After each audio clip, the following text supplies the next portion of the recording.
Il existe beaucoup de vidéos concernant le Xiaomi Notebook Pro, parlant de son look sobre semblable aux ordinateurs Apple et de son excellent rapport qualité-prix.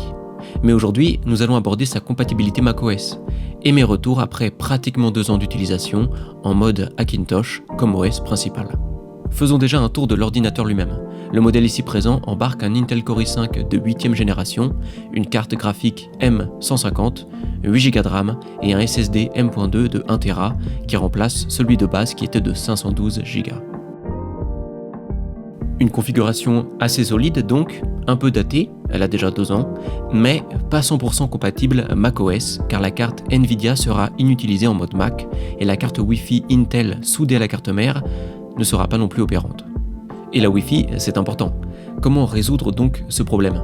Comment faire en sorte que je ne sois pas forcé d'utiliser ces inesthétiques embouts Wi-Fi USB qui ont une connectivité très réduite et qui occupent constamment l'un des 2 ports USB disponibles ? La solution se trouve sous le capot, avec cet emplacement M.2 libre pensé pour accueillir un second SSD.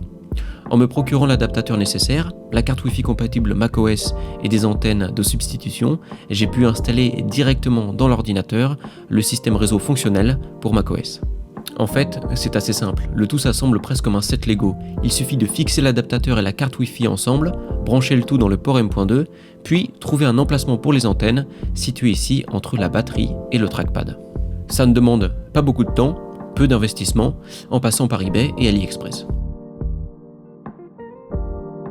Vient ensuite l'étape d'installation de macOS. Et pour cet ordinateur en particulier, il existe une grosse communauté de développeurs qui produisent et publient leurs travaux sur GitHub. Ce qui permet ensuite aux utilisateurs, comme vous et moi, d'utiliser les outils développés par ces experts. Je vais utiliser ici la page GitHub de Dialonsky, qui a posté les outils nécessaires à l'installation de macOS, et qui continue d'effectuer des mises à jour régulières du dossier EFI et de son outil. Par exemple, la dernière date de ce mois-ci. Le processus est assez simple pour ceux qui connaissent déjà le milieu Hackintosh. Si vous voulez vous lancer, vous trouverez quelques liens très utiles dans la description pour débuter. Sur mon ordinateur, je n'ai pas seulement installé macOS, mais aussi Windows bien entendu. Donc lors du démarrage, j'ai le choix entre les 2 OS. Et une fois démarré sur la partition Apple, tout fonctionne quasiment parfaitement, à l'exception de la carte Nvidia bien entendu, mais aussi du lecteur de carte SD et d'empreintes digitales. Un Hackintosh sur un ordinateur portable, l'endroit où ça pêche, c'est souvent aussi le Bluetooth. Et bien ici, le Bluetooth fonctionne, et ce depuis quelques temps déjà, qui me permet de connecter une manette, une enceinte Bluetooth, etc. Le support reste très récent. Au début, il était quasiment instable, mais aujourd'hui, il fonctionne très bien. Je l'utilise tous les jours et je n'ai aucun problème. Bon, le bidouillage, facile, rapide, pas cher, donc check.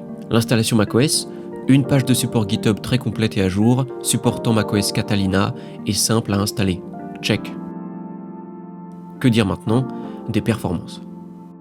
Je vais être honnête, je peux déjà vous dire que lorsque j'utilise l'ordinateur sous Windows, j'obtiens plus de temps de batterie que sous macOS. Mais la différence est si négligeable que je peux me permettre d'être à 90% sur Mac, même lorsque je suis en déplacement. Maintenant, là où la différence transparaît, c'est lors d'une utilisation intensive, comme un rendu vidéo par exemple. Je vais donc exporter une séquence de cette vidéo 2 fois, à la fois sur Mac et sur Windows, et ensuite faire plusieurs rendus Cinebench en gardant à chaque fois le meilleur score pour chaque OS.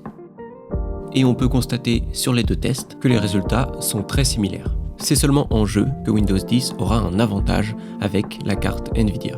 Je suis très satisfait de ma double installation des systèmes d'exploitation et de la façon dont macOS s'installe sans friction ou problème particulier sur ce Xiaomi Notebook Pro.